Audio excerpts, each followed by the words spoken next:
is the right time, for there is only the eternal now, which I will explain as we move forward. There is only the eternal now. And so,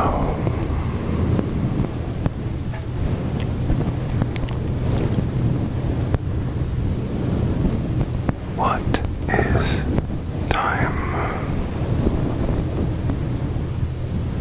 And how is time perceived is the important question for this session.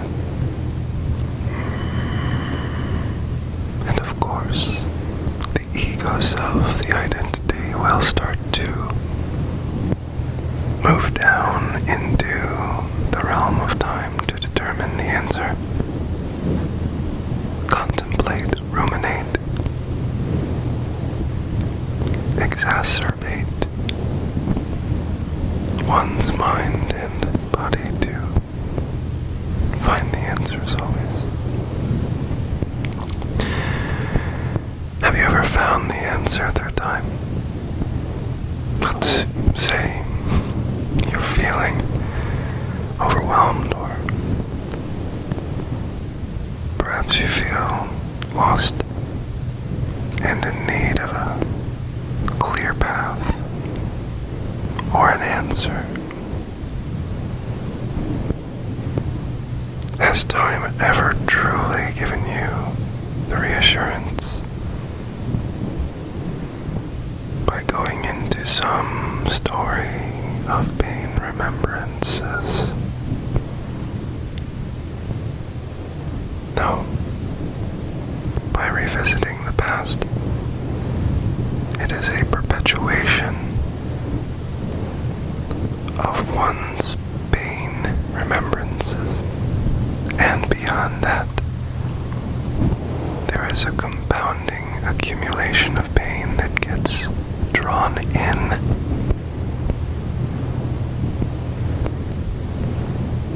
from whatever you're experiencing unconsciously in the now. And when I say unconscious, I don't mean knocked out.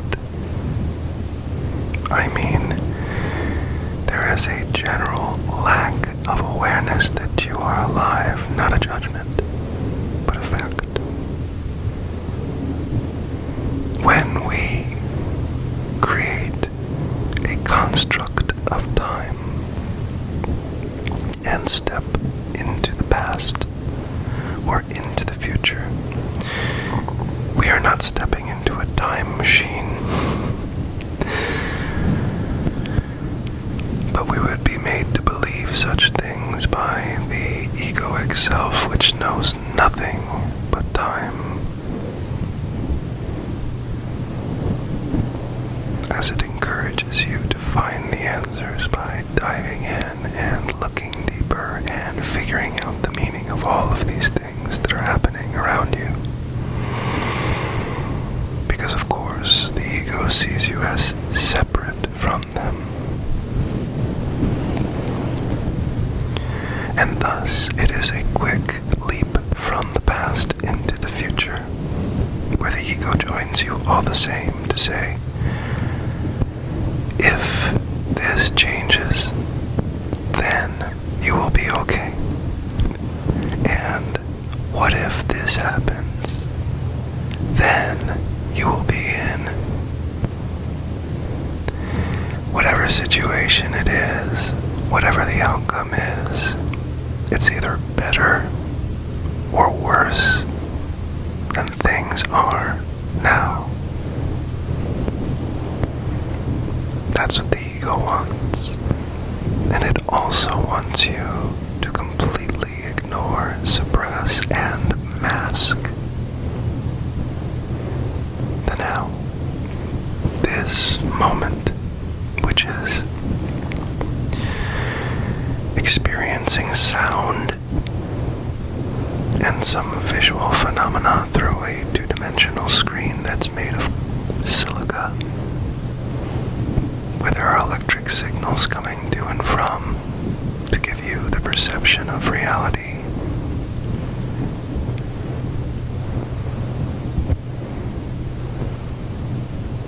And there's an aliveness and a manifold expression that carries itself out all the time in the now. It's this frame rate that you see, and there's so much more in between and throughout that you will not see. In the electromagnetic spectrum, that which the human body through its senses can perceive is so limited. We are more a filter or a filtration system of the truth than a receiver, a satellite, if it makes more sense. And so while we're filtering out all of these incredible elements of the electromagnetic spectrum, we find ourselves lost in story. And when I say story, I mean lost in time. The ego wasn't born with you. It was born upon your decision to accept the sound of your name as your identity. And once you did, the ego started to say, you are separate from this thing, this person, that situation. And you are separate from those things because they bring you pain. Or you're separate from those things because as much as they may be great, they are fleeting and will not last unless you entertain this story and that story. And what if this happens? And what if that happens? There's no end. There's no solution. There's only a compounding of the pain and suffering if you entertain such things. And I'll tell you why. Because there is no time machine to literally step into those moments, because here's the bottom line. If you did, the past would just become the now. You'd be experiencing it as a now moment, regardless if you went into the past or the future. It would be a now. So it's irrelevant. A time machine. It would still be carrying out God's manifold expression in this present moment. So you can come back and watch this video, and it's going to be a now moment. Of course, you'll be thinking that you are observing something from the past, but you will have brought into this experience as a co-creator, as a renderer of this experience, your own life story that has changed and evolved since the last time we spoke, or you saw me, or anyone else for that matter, as have I changed. So you can read a book 1,000,000 times, but it's never the same every time you do, no matter what. Even if the words do not change, your perception does. Because you have no choice but to evolve through God's manifold expression in the now. Now you can see how advanced someone is based on how much time they put into observing their aliveness in the now. You'll find that they're constantly observing, noting things, not to label them, but to experience their beautiful nuances as God presents them to you. And those individuals, when you see their eyes, you see that they're not caught up in some story. You see that they're walking down the street without a cell phone in their hand, wondering when the next notification will come that will just give them the ease they need to walk a few blocks from here to there and not feel like they are totally overwhelmed with life. The idea isn't for the now to be overwhelming. The idea isn't for it to be masked or put down or mocked or shattered. It's here to heal you. It's here to provide solutions. However, this requires surrender to it. Now the ego, doesn't want you to surrender to the now, to your own aliveness, for it cannot see it.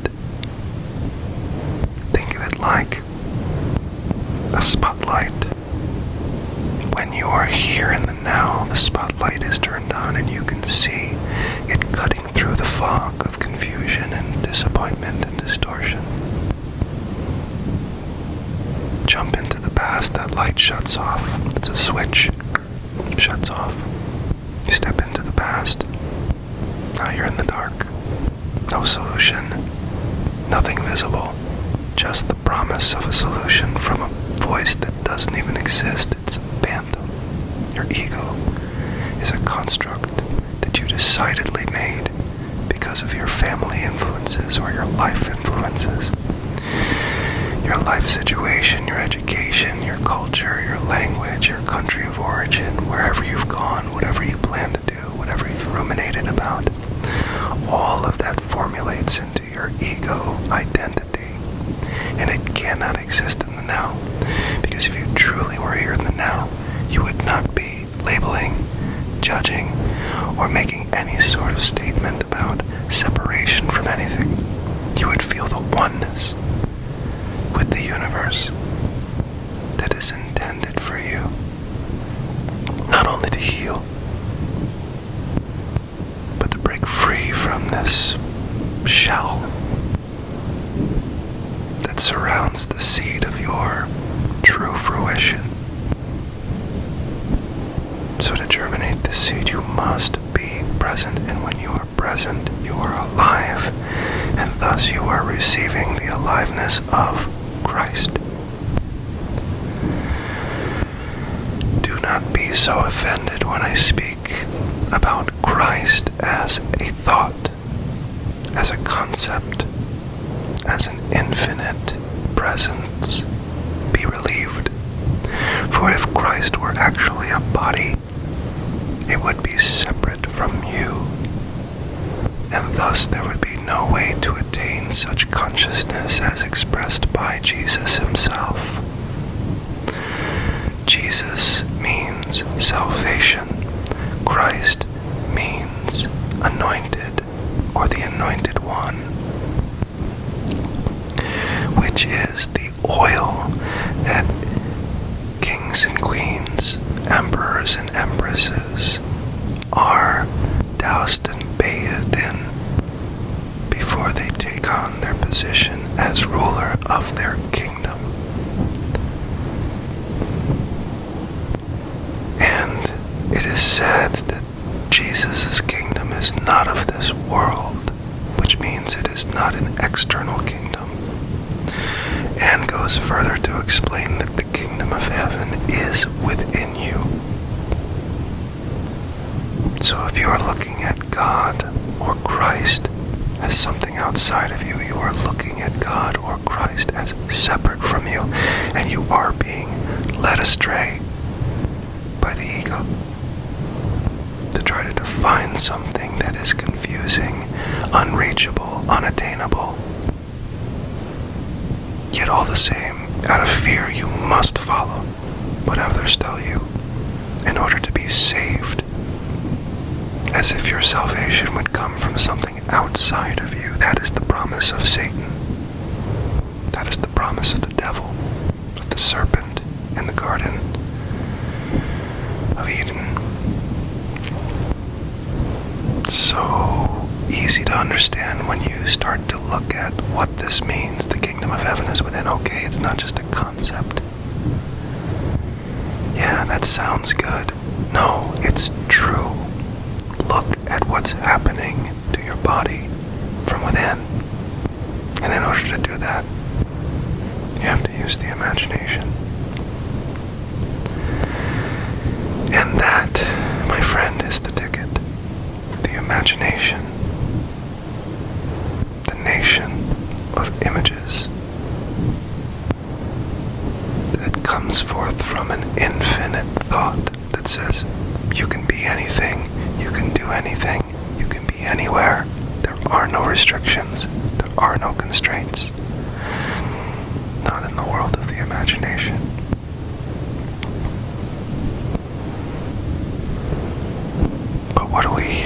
imagination, we hear it mocked.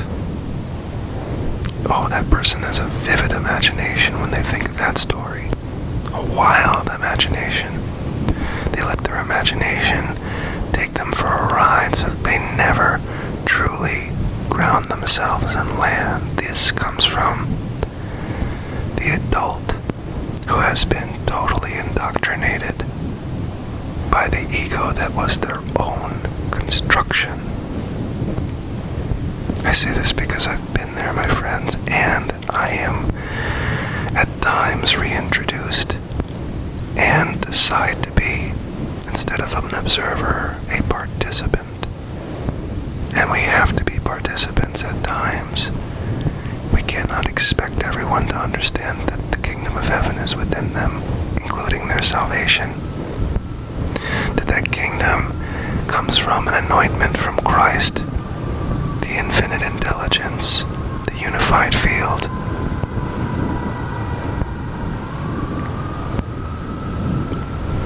When you hear those sounds, send love.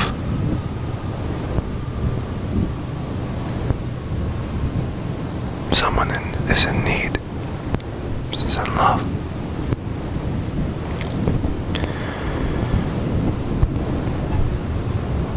I see a number of broadcasters on the internet warning individuals that they will not be saved unless they accept the body and blood of Christ as if it's outside of them. While at the same time, every second, 6 million cells are pouring out from the marrow of your bones into your body. That is blood. Into the body, which is a temple of God. So call this blasphemy. I do not see myself as separate from this source. And I know my salvation is there. In the unity. Not in the separation. Not in the fear. Not in the indoctrination. Not in the time of if I don't do this now, then I'll be in trouble. That's time. Think about it. This is the play that you're handed all the time, especially when it comes to Christ and Christianity, which is one coming into your own kingdom within that you've always had. It's never been taken from you, nor could it, if anyone wanted to, take it from you. For it is the gift of life, and it is the giver. Cannot be taken from you, cannot be stolen, cannot be corrupted. This intelligence runs the same way for everyone. It starts with a single cell and it divides until you become a body. It's the same. It repairs in the same way. That doesn't mean we can't seriously hinder the process. Through generations of trauma and individualized neglect, that doesn't mean we can't harm that process or hinder it, is a better word, because there's no true feeling that comes from an infinite source. If it were to feel something, then it would have to be something, and it can't be something and everything at the same time. It has to work through you that which the Lord has created as an instrument in order to then recognize and register your feelings as what you wish to manifest. That's how it works. You are the interface. You are the controller. And every time you make an entertained thought, you entertain something, you are pressing buttons and moving the controller directional pad either into the past or into the future. Perhaps you're standing still, recognizing everything. Maybe you're stepping back into the sleep, the unconscious state of being that you spend 1/3 of your life doing. Or maybe you're going forward, stepping through the narrow gates into the imagination to commune with Christ. Commune with your Father in secret. Do not forget. Do not tell your plans to the world, for the world will wish to destroy them before they occur, or make you feel so distraught and hopeless that you will fall back into time. The ego cannot exist without your entertainment of time. You must know this. And to entertain time more than the eternal now is to chastise the Christ within you, which is to use the infinite life force to shut off that light and step into an illusory location that has nothing to do with reality because it has already occurred. It was a now moment and now it's over. And you have decidedly made it more important than the now. As for the future, it is yet to occur as a now moment, thus just as illusory as the past. And to access either of these, you must construct them using your aliveness. And your aliveness in the construction of time feeds the ego to maintain itself as a quasi-alive phantom. And the deeper you go into the story that it attempts to lure you into, the more you pour your life force into that. And the body feels it. It knows that by being here, it will experience pain because it cannot heal so long as the light is off. All it can do is accumulate lashes and be castigated. Do not do that to your temple, your sacred temple of God. Do not do this for the sake of your salvation. And rarely do I give stop statements. So what the stop statement means is you surrender to the story that is presented before you as the ego says, hey, what about this thing that so-and-so said or did? There comes the idea. It's just another option on your feed that you choose to swipe past and ignore. Or let's say you can't swipe it because it's so persistent and it's using all of your life force to try and lure you in. Don't resist. Just be. You don't have to entertain time if you don't want to. And when you tell yourself that and say, that does not move me, you return to your aliveness. So know this, the most important piece before I conclude.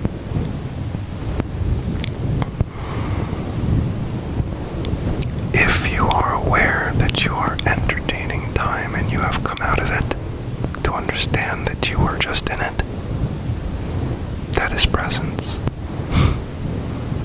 And that is the secret to recovering your life. That is your aliveness. And you heal with that simple understanding. Many get caught up, okay, I'm back in the present moment, now what do I do? Because what you're saying is no to the simple process of just being alive and observing. You're saying no, which is essentially the ego saying, remember, this place is dangerous, but the ego doesn't see it. The moment that you are aware you're here, the light switch goes on and the ego scatters. It runs from the light.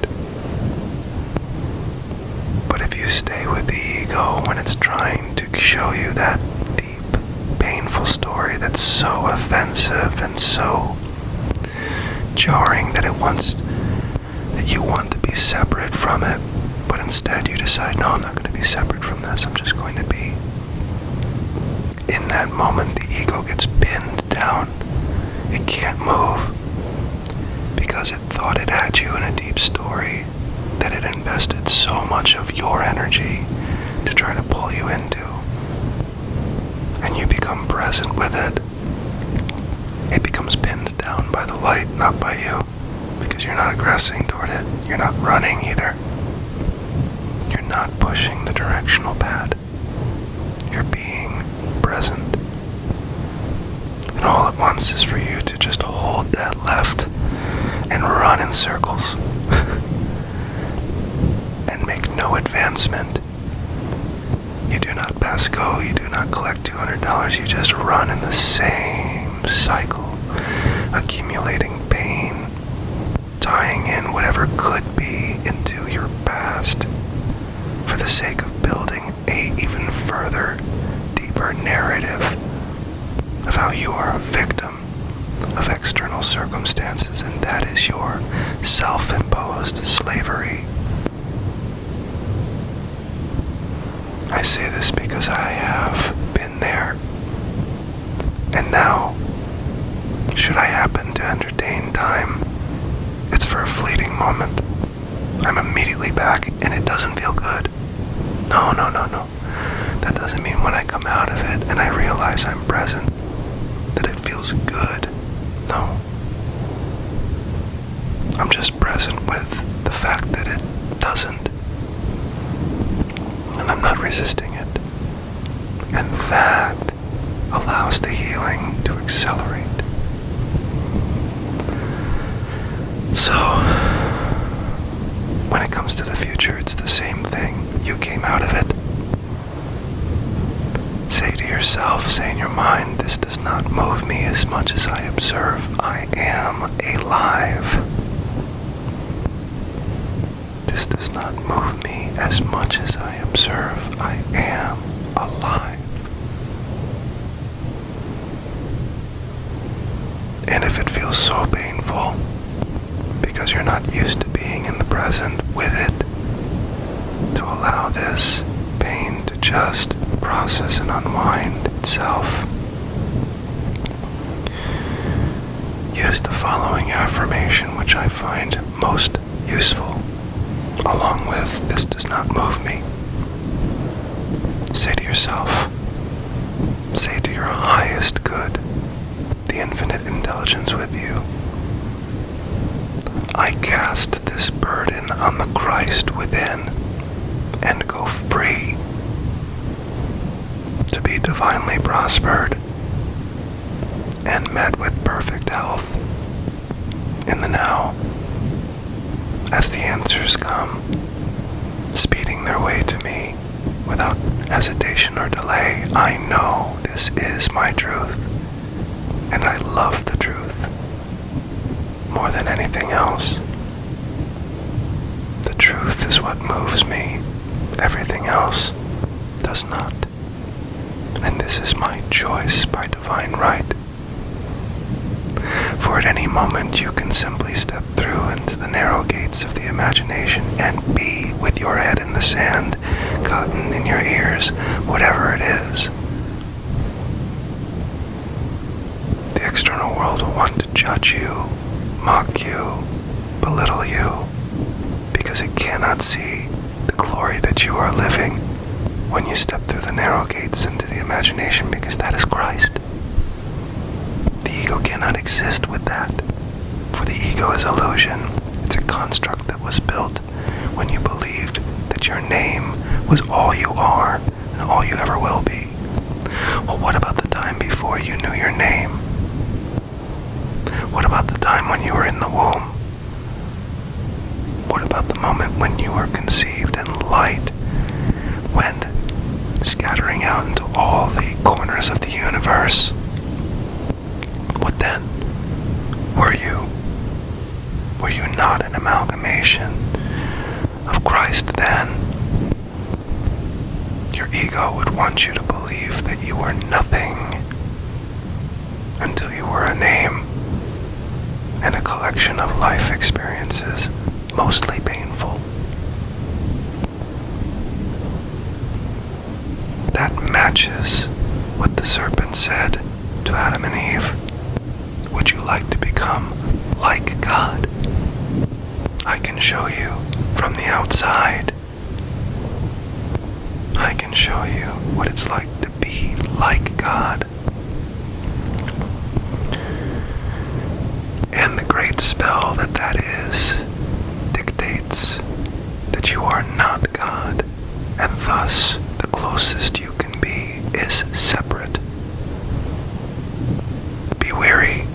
of such people who make promises of your salvation if you accept their rules.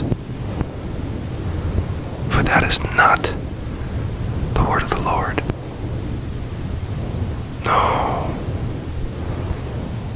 And this infuriates those who count on your donations, count on your time and your presence.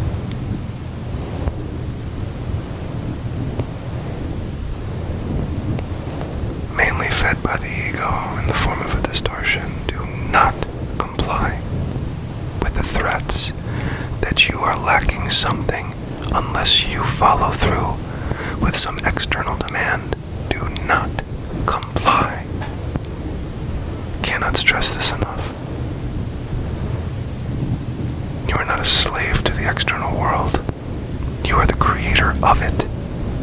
You do not create this in order to enslave yourself with it. That's a sick way to go about life.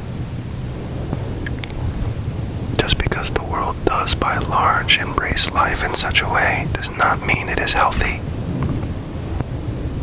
It just means it's a comfort zone.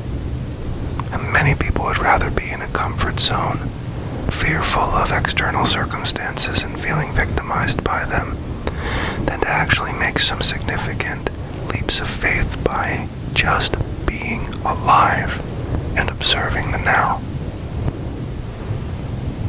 So as the sun rises now, I implore you to be that aliveness more than your identity, for your identity is a shell, self-imposed, served a purpose to keep you preserved until you are ready to germinate, but now is the time because there is nothing you can count on outside of yourself, I'm telling you.